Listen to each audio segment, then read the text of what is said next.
Estrelas, satélites e planetas ajudaram o homem a traçar rotas e programar colheitas. Mas também ocultaram o mistério de saber se estamos sozinhos no universo. Movidos por essa pergunta, todos os dias milhares de recursos são empregados para a investigação espacial. Muitos acreditam que a resposta pode estar em nosso próprio planeta. Os campos de plantações podem ser a chave para compreender o que se esconde por trás das histórias de OVNIs. Nas idílicas paisagens rurais, estranhas aparições interrompem a paz dos moradores, causando assombro entre a comunidade científica e os investigadores do fenômeno OVNI.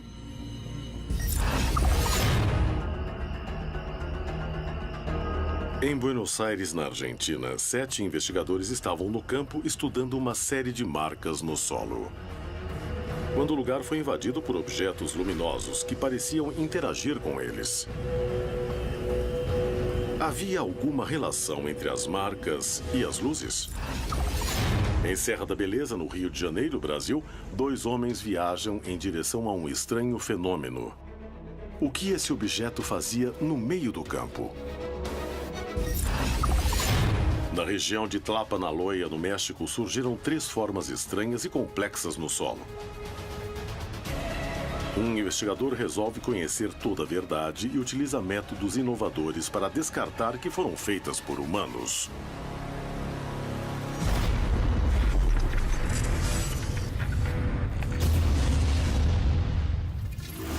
Contato extraterrestre.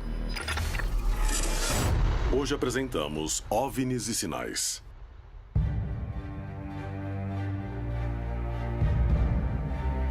Para muitos, a presença extraterrestre ou de inteligências superiores ocorre há milhares de anos. Para outros, teve início em 1947. Seja como for, após mais de 70 anos, a pergunta que todos fazem é: o que querem? Existe uma grande quantidade de fenômenos que acompanham indiretamente o fenômeno OVNI. Mas nós não sabemos se tem relação ou não com o fenômeno OVNI. Muitos investigadores e pesquisadores acreditam que esses OVNIs, os que realmente são extraterrestres ou alienígenas, nos deixam mensagens. Uma das principais formas dessas mensagens são os círculos nas plantações. Com certeza, alguns círculos são falsos. Eu me pergunto por que escolheriam símbolos ininteligíveis. Afinal, podiam fazer uma ligação ou sei lá. A questão é o que são essas mensagens, o que significam? Acho que os círculos são mensagens para quem vive na Terra. Mas, se pensar a respeito, são vistos do céu. Então, não seria um grupo de alienígenas mandando mensagens para outros alienígenas sobre o que acontece aqui? Não resta dúvida de que uma parcela dessas civilizações que estão nos visitando buscam, sim, se deixar mostrar, se deixar ver. E se está deixando a sua mensagem, é para que ela seja vista, é para que ela seja estudada e, se possível, compreendida por nós, seres humanos. Descobrir a origem desses sinais e seu significado intriga cientistas e investigadores do fenômeno OVNI no mundo inteiro. Desde a primeira aparição na Inglaterra em 1976, as marcas nas plantações são vistas como uma chave para desvendar o mistério do universo. Em meio a tantas dúvidas, um incidente poderia ser fundamental para compreender melhor a origem destes sinais.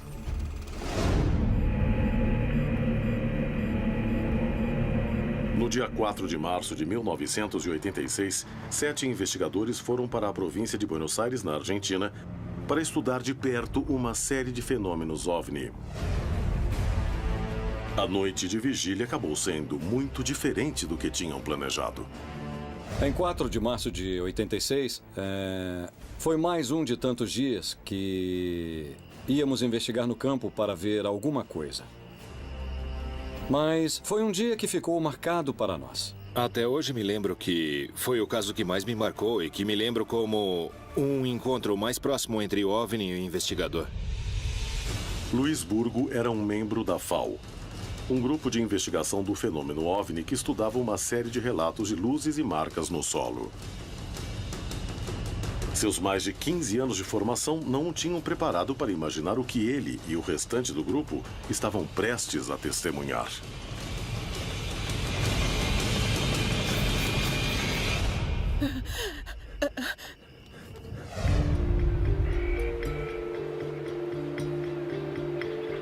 Em 1985, investigávamos uma série de aparições nessa área.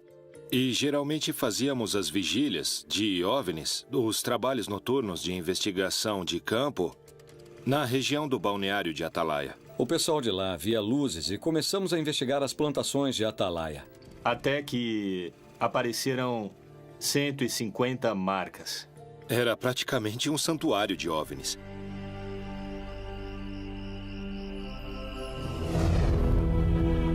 O grupo se reuniu no local combinado. No começo da estrada que chegava à plantação, onde haviam encontrado marcas no solo, cuja origem buscavam determinar. Nos reunimos, como sempre fazíamos, quando íamos até Atalaia para ver alguma coisa. Todos afirmavam ver OVNIs em Atalaia naquela época. Claro que isso também era sustentado pela imprensa. Era só abrir o jornal ou ver os noticiários na televisão e todos falavam do caso Atalaia. Então, nós éramos os únicos que ainda não tínhamos visto alguma coisa. O caminho era longo e os carros avançavam com dificuldade. Mas eles não desistiram. Estavam decididos a ver algo, mesmo que isso os lançasse na experiência mais angustiante de suas vidas.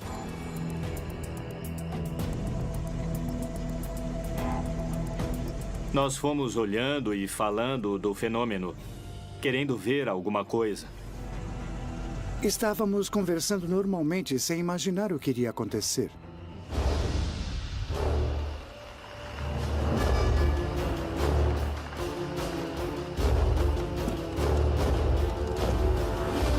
Chegamos tarde, eram umas 5 para as 9 da noite ou 10 para as 9. A porteira da plantação onde queriam entrar para ver as marcas estava fechada.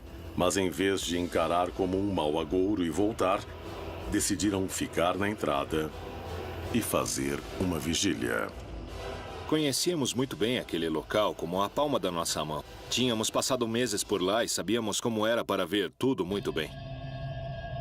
O grupo se distraiu observando as marcas do lugar. Mas já havia sinais claros de que alguma coisa ia acontecer.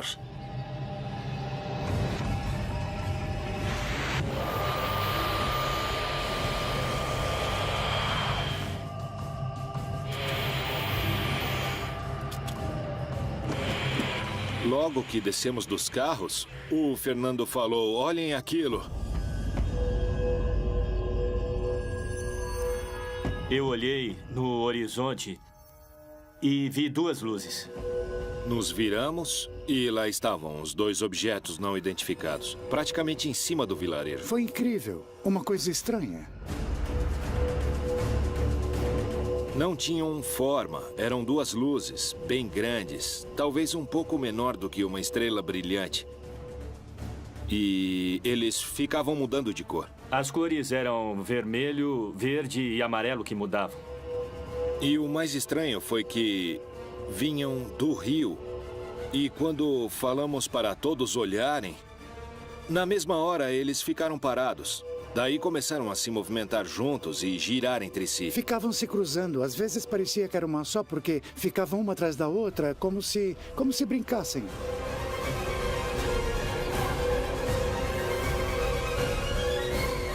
Foi um show de luzes que nunca pensei que aconteceria, que fosse ver.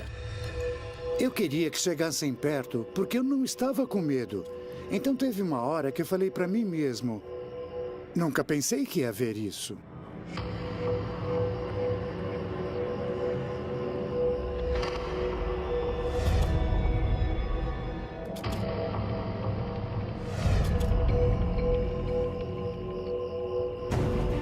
Todos sabiam que presenciavam algo único e buscavam uma explicação.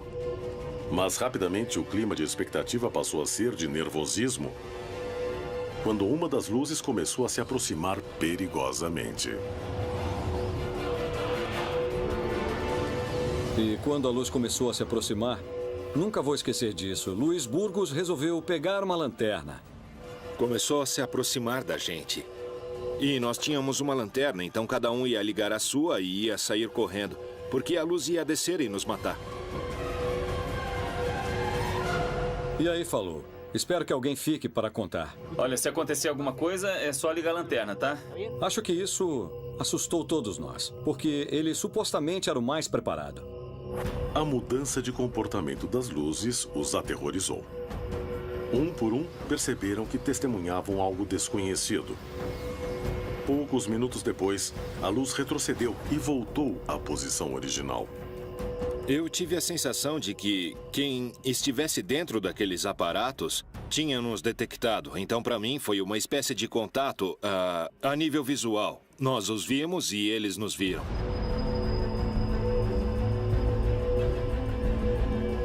As duas luzes avançavam e cada vez mais ficavam sobre nós. Eu ouvi o Burgos dizendo, se vierem, cada um corre para um lado diferente. Sem saber da origem e das intenções das luzes, uma pessoa do grupo decidiu ligar o carro em que haviam chegado. Queria deixá-lo pronto para partir caso fosse necessário. Mas suas ações teriam repercussões inesperadas.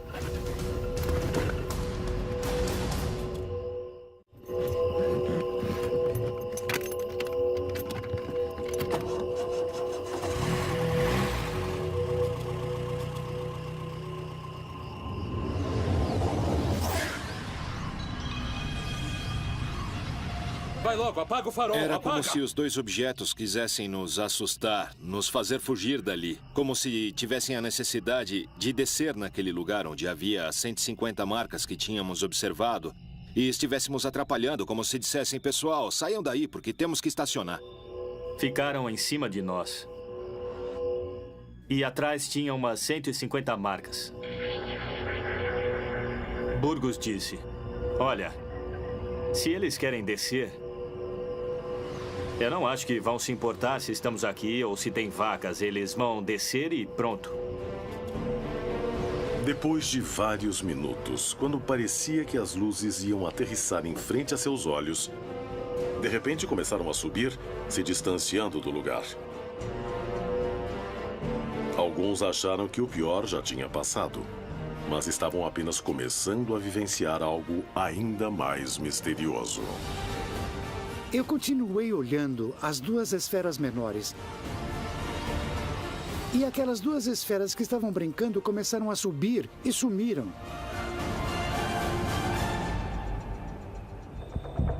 Fernando continuava em estado de choque e seu nervosismo levaria a uma nova descoberta ainda mais preocupante. Quando partiram, as duas luzes foram bem devagar, as duas se juntaram e foram bem devagar. E nós ficamos lá um pouco, passamos alguns minutos conversando e comentando, alguns emocionados, outros nervosos, e num determinado momento...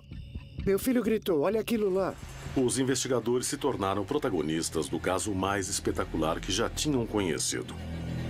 No entanto, havia muito mais temor que alegria. O que poderia acontecer?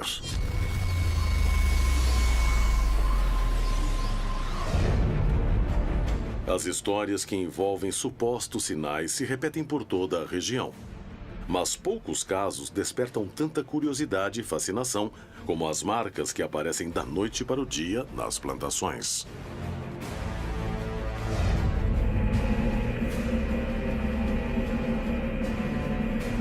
Há muitos anos, o mundo se pergunta qual a origem dos agrogramas. Os céticos garantem que são produzidos pelo homem. Mas quem acredita diz que são feitos por uma tecnologia que não pertence à humanidade. É hora de investigar qual é a verdade por trás desses sinais perturbadores. Na última década, esse tipo de marca tem aparecido em plantações da América Latina. Em Tlapanaloya, no estado do México, os agrogramas começaram a surgir em 2011. Estava no campo andando pela plantação e encontrei as figuras. Muito bem feitas. E não havia pegadas. Tinha aparecido um círculo na plantação de aveia. E daí eu pensei, quem é que veio até aqui para estragar a minha plantação? A aveia estava dobrada, mas não estava quebrada. Começamos a procurar, por curiosidade, se havia alguma pegada, algum rastro. Quem poderia ter feito aquilo? E por quê? Mas no final não encontramos nada. Johanan Dias e Carlos Clemente, 2 jornalistas e investigadores do fenômeno OVNI, se reúnem para buscar uma explicação para as marcas nas plantações. Aqui no México, esse fenômeno começou a aparecer a partir de março de 2011. E no começo, estas formações eram simplesmente círculos. E logo chamou muito a atenção porque era um fenômeno apenas observado na Europa. E depois, em 23 de novembro de 2011, foi quando apareceu essa grande estrela que a gente está vendo, repetindo as mesmas características da anterior. A planta não estava morta. A planta estava dobrada, mas com vida. E continuava crescendo. Era como se a aveia fosse penteada e também entrelaçada. Um ano depois, surgiu então um grande círculo que era rodeado de 16 triângulos. E o pessoal começou a se acostumar com esse tipo de fenômeno. Um dos elementos que mais chama a atenção nesse tipo de marcas é que as testemunhas dizem que aparecem de um dia para o outro, em absoluto silêncio. E que nas noites anteriores, muitos veem luzes estranhas na região dos agrogramas.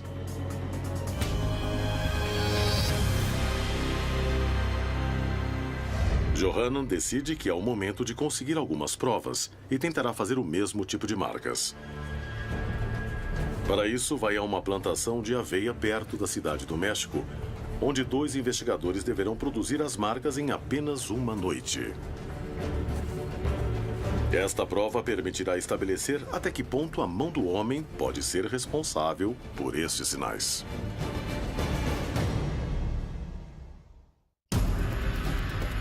Na Argentina, um grupo de especialistas foi investigar um local com uma grande quantidade de marcas no solo quando foram cercados por luzes estranhas.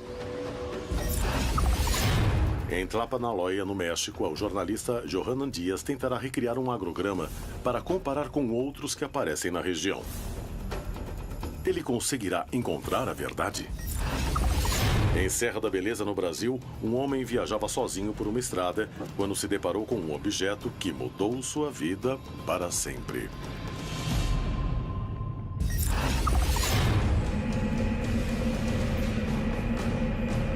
No dia 4 de março de 1986, 7 investigadores do fenômeno OVNI realizavam uma vigília ao lado de uma plantação onde tinham encontrado mais de 150 marcas no solo, que atribuíram a objetos voadores não identificados. Pouco depois que chegaram, viram 2 luzes estranhas que começaram a se aproximar em grande velocidade, deixando todos em pânico. As luzes desapareceram, mas algo ainda mais ameaçador estava prestes a acontecer.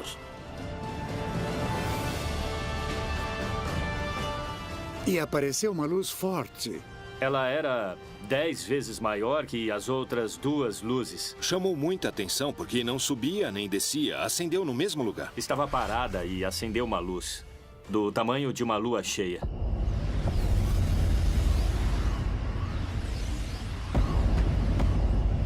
E eu vi que veio em nossa direção, de uma maneira ameaçadora. Branca, enorme e agressiva, como se fosse bater em nós. E aí o Rodolfo, que era um dos membros do nosso grupo, falou para nos jogarmos no chão.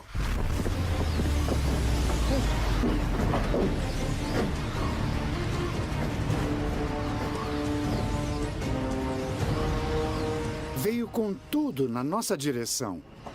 Ia pegar todo mundo. Não tinha saída. Todo mundo foi para debaixo dos carros e eu não. Eu queria que chegasse perto. Achei que fosse nos queimar. Me joguei no chão apavorado, achando que íamos desaparecer.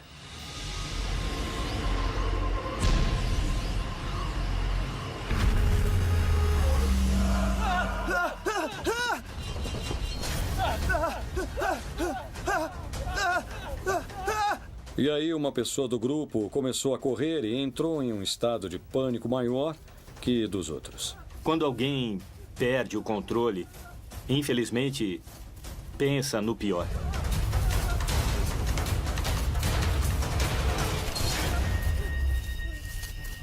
Enquanto Ana tentava acalmar Fernando, Avelino tentava tirar uma foto do que via. Era a foto mais difícil de sua vida. Foquei a câmera e quando ia apertar o botão, apagou. Eu ouvi Burgos falando, isso fez a luz apagar. E era verdade. Foram menos de 5 minutos. E o fenômeno chegou ao fim. A primeira coisa que Burgos falou foi, você perdeu a foto. E o que é que eu podia fazer? Não deu tempo. Não deu tempo. E apagou. Assim como apareceu, se apagou. Depois que a luz desapareceu, o grupo se reuniu novamente. Tentavam entender o que tinha acontecido. Chegamos à conclusão de que, quando chegamos lá naquela noite, o objeto já devia estar ali. Vai saber há quanto tempo. Quero dizer, não desceu nem subiu, ele apareceu e acendeu. A luz havia desaparecido, mas pensaram na hipótese do objeto estar camuflado. E Avelino tirou uma foto, mesmo sem ver nada no céu. Quando revelei as fotos, no lugar da luz, apareceu uma esfera escura, que estava lá, mas ninguém viu. Isso nos deu a ideia de que, quando apagou a luz, o objeto se aproximou do grupo. Então nós ficamos a uma distância muito pequena, porque seria impossível ter captado o objeto, ainda mais com a escuridão da noite. Eu senti um medo do desconhecido. Achava que estava preparado, buscava isso. Mas quando apareceu, na verdade, eu não estava preparado. Depois dessa experiência, eu sempre olho para cima. Você começa a considerar algumas coisas depois. Se estavam tripulados, se havia alguém, por que veio para cima de nós? Um monte de perguntas que, depois, com o tempo, ficam na sua cabeça até o dia em que você morrer. A noite de 4 de março de 1986 ainda guarda mistérios que os investigadores não puderam resolver. Os acontecimentos dessa noite provam que estamos diante da presença de seres de outros planetas ou se trata de eventos explicáveis. Havia uma relação entre as quase 200 marcas que apareceram no solo e as luzes que apareceram naquela noite? O caso que ocorreu em Atalaia não é o único da região em que testemunhas encontraram marcas estranhas na Terra. O fenômeno dos agrogramas apareceu na Inglaterra em 1976. Desde então, essas estranhas marcas despertam o fascínio da população e intrigam a comunidade científica, que ainda discute quem as fez, com que finalidade, qual o significado. Poderiam ser produzidas figuras geométricas que nós, a distribuição espacial das figuras, seja qual forem os signos que retratam o significado deles. Quem os faz tem uma mentalidade e uma cosmovisão muito parecida com a nossa. Até onde é possível serem feitas pelo homem? Seriam algum tipo de mensagem? Eu não sei se há uma mensagem para a raça humana de extraterrestres. Eles são provocados por uma inteligência. Essa inteligência está deixando ali a sua marca, a sua pegada, o seu sinal. Será que alguma dessas civilizações quer se comunicar com a gente? Esses fenômenos estranhos começaram a se apresentar na América Latina. E assim como na Europa, aparecem de uma noite para outra. E as testemunhas nunca veem nada fora do comum, além das marcas. Além do significado dos desenhos, os investigadores se perguntam: quem será o responsável? Johanan Dias, jornalista e investigador do fenômeno OVNI, tenta recriar um agrograma. Poderá descobrir o que se esconde por trás desse mistério? Cosme, tudo bem? Prazer te encontrar. O prazer é meu. Obrigado. José Luiz, como está? É um prazer. Nos encontramos de novo. Perfeito. Bom, a ideia é tentar simular estas marcas que apareceram faz alguns anos para ver qual seria a diferença e se realmente são feitas por objetos voadores não identificados. Ou para confirmar a possibilidade de que alguém tenha feito estes agrogramas que apareceram aqui nesta região. O que acham? Achamos que é possível fazer. Claro. Agora, que tipo de ferramentas vocês precisam para fazer essas figuras? Olha, a ideia é usar uma ferramenta muito simples, sabe? Bastante prática e fácil de ser transportada. Para que ela não faça barulho, que ninguém perceba o que está acontecendo. A ideia seria utilizar um tubo. Por que um tubo? Para não quebrar as plantas e deixar tudo bem amassado. Como se estivessem penteando toda a área? Isso, e sem quebrar. E para fazer os círculos maiores, os exteriores, a gente utiliza uma corda assim. Eu gostaria que fizessem uma noite para que na manhã seguinte estivesse pronta para ver e daí a gente começar a checar as características entre as outras e essa que vão fazer agora. É um desafio. Podemos fazer isso? Os investigadores conseguirão fazer um agrograma similar aos encontrados anteriormente na região em apenas uma noite?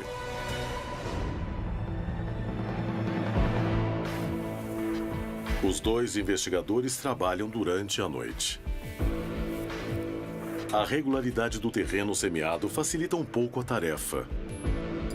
No entanto, a falta de luz e ferramentas que fazem barulho são uma limitação que os prejudica.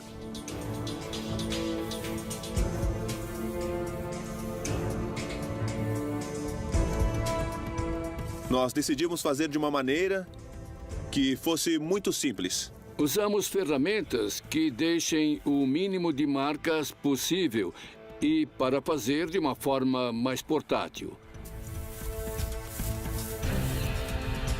Eu acho que nós vamos ter êxito. E no final, as figuras que nós fizemos se assemelham muito com outras figuras.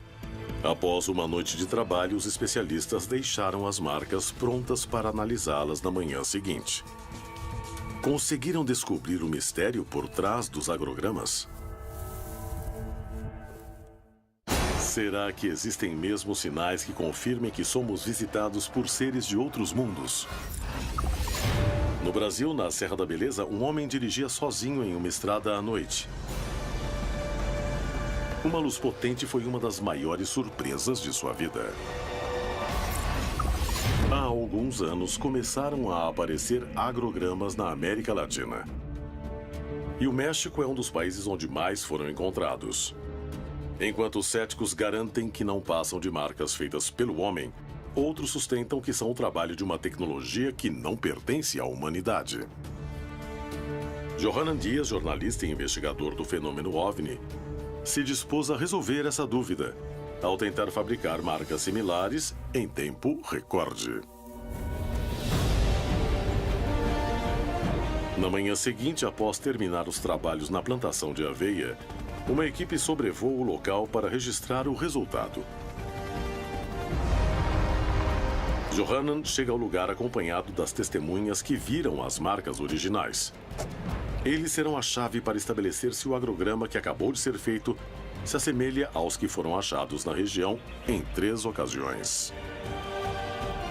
O formato das que vimos e as de hoje são uns 90% diferentes, facilmente, uns 90%. Não era bem assim. Não, antes não. Não é igual, parecido, mas não é igual.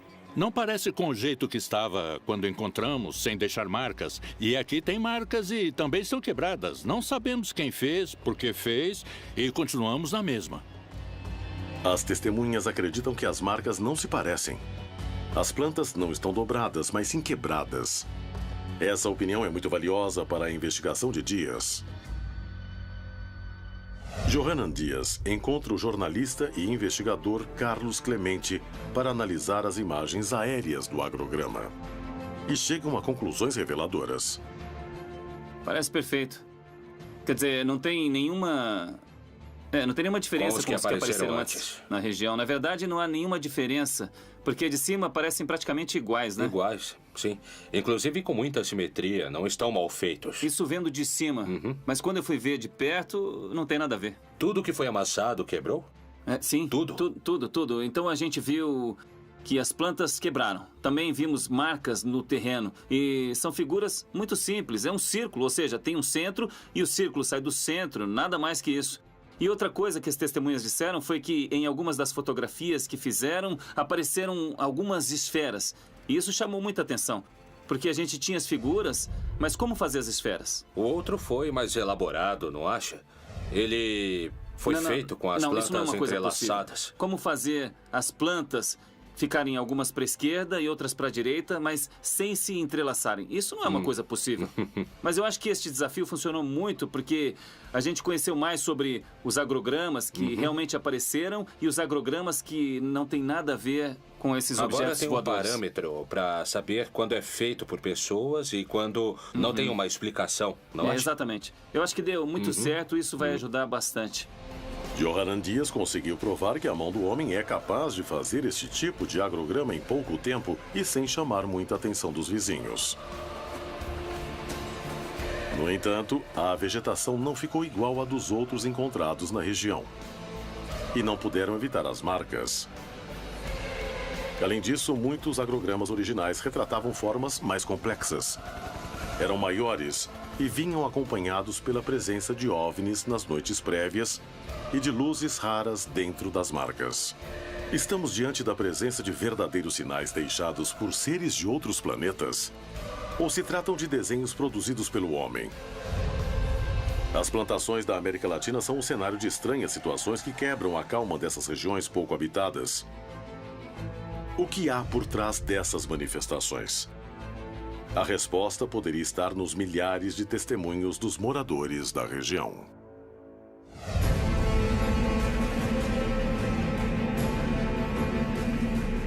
Em uma noite fria de 1988, na Serra da Beleza, no Rio de Janeiro, Brasil, Alexandre dirigia totalmente sozinho por uma estrada quando teve uma experiência que o marcaria para sempre.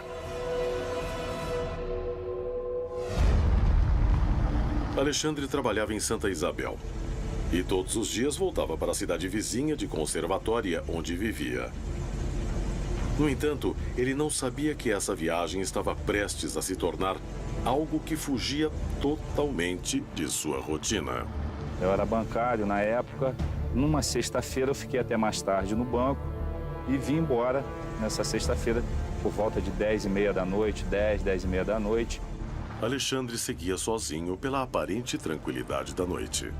Vinha escutando música no carro normal, o rádio ligado.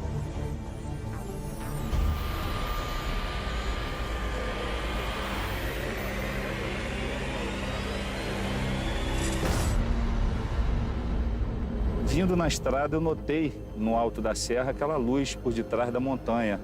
É a Serra do Cavalo Russo, uma montanha de pedra e que essa montanha parecia ser a lua por detrás da montanha. A lua surgindo, né? Em vez de parar o carro, Alexandre abandonou o bom senso e começou a avançar até ficar frente a frente com a luz estranha. Quando eu cheguei na curva, notei que a lua não surgia por detrás da montanha. Então, fiquei olhando aquilo e parei o jipe. Era só como se fosse uma luz fluorescente, em cima da montanha. Até então, eu não tinha certeza do que era.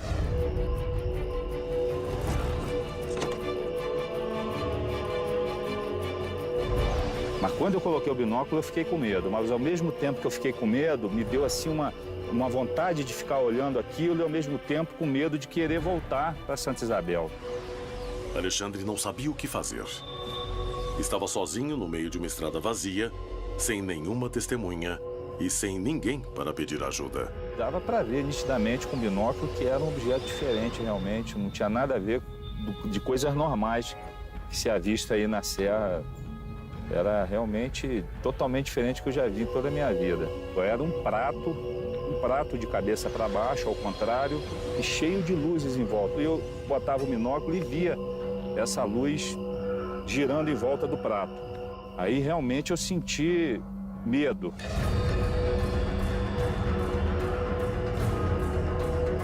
Fiquei observando o prato por volta de uns 15 minutos.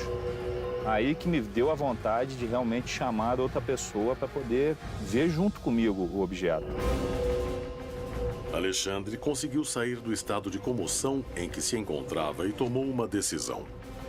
Resolveu voltar para Santa Isabel e procurar alguém que pudesse comprovar que o que estava vendo era diferente de tudo que conhecia. Rodei a cidade de carro, fui para lá, fui para cá e quase que eu não encontro ninguém, porque a cidade interior, depois de 10 horas da noite, não fica viva alma na rua. Quando eu já estava realmente quase desistindo, que eu fiz o retorno na rodoviária e comecei a subir para voltar para cá, aí que eu vi a igrejinha aberta assim, vi que tinha um velório lá e tal, desci do carro, fui lá dentro para ver se eu encontrava alguém conhecido.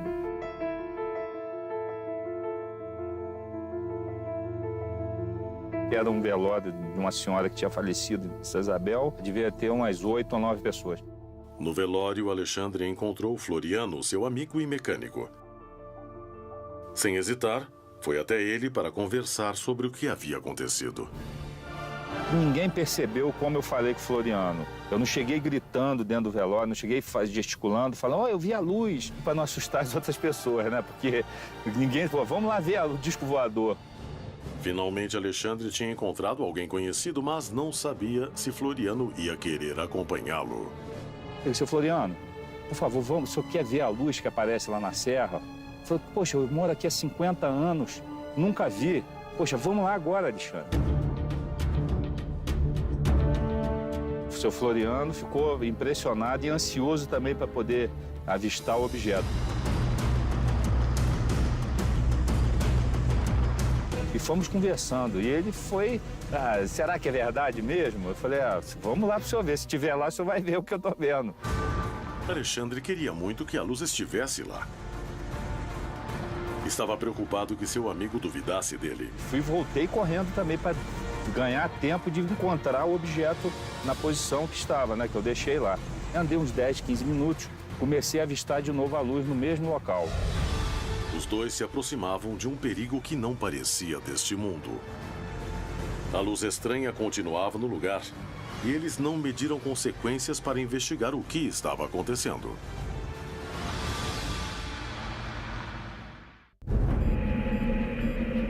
Alexandre dirigia sozinho por uma estrada vazia. Assim que viu algo que descreveu como um prato voador, decidiu voltar à cidade para procurar alguém para acompanhá-lo. Percorreu Santa Isabel inteira e encontrou Floriano, seu mecânico e amigo, que estava em um velório.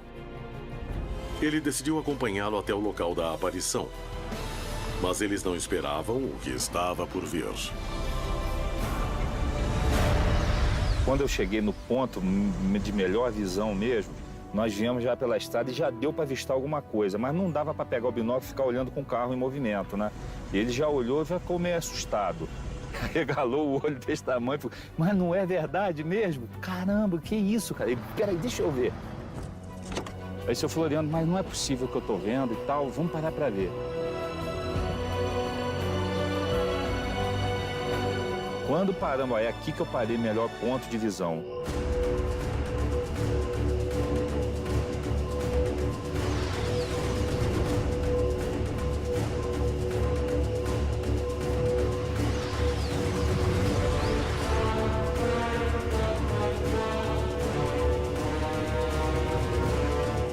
Ele olhou, botou o binóculo, ficou impressionado. Ficamos uns 15 a 20 minutos vendo essa luz lá. Nós notamos que o objeto não modificava mesmo, ele ficou parado, estático, e aquelas luzes girando. Nós ficamos nisso daí uns 20 a 30 minutos, meia hora, mais ou menos. Aí eu falei, sabe da coisa, vamos embora, vamos deixar isso pra lá. O que adianta? O que nós vamos fazer? Nós vamos chegar próximo demais, não vai levar a nada também. Não tem como documentar isso. O tempo passava, o objeto continuava lá.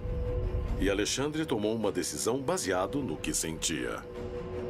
Daqui pra frente eu não vou mais, Floriano, porque eu já tô com medo, não tô me sentindo bem, sei lá, me assustou.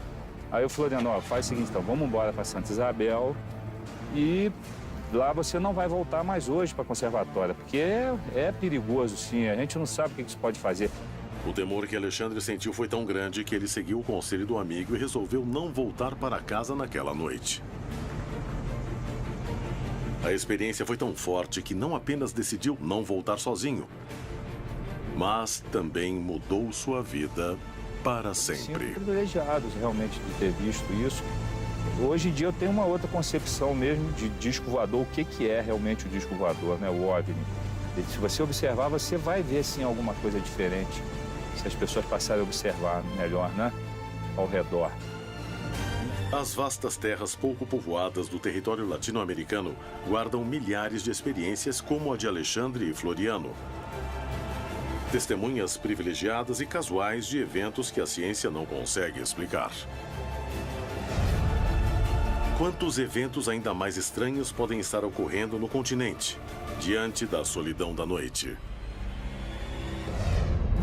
Plantações marcadas da noite para o dia. Figuras complexas.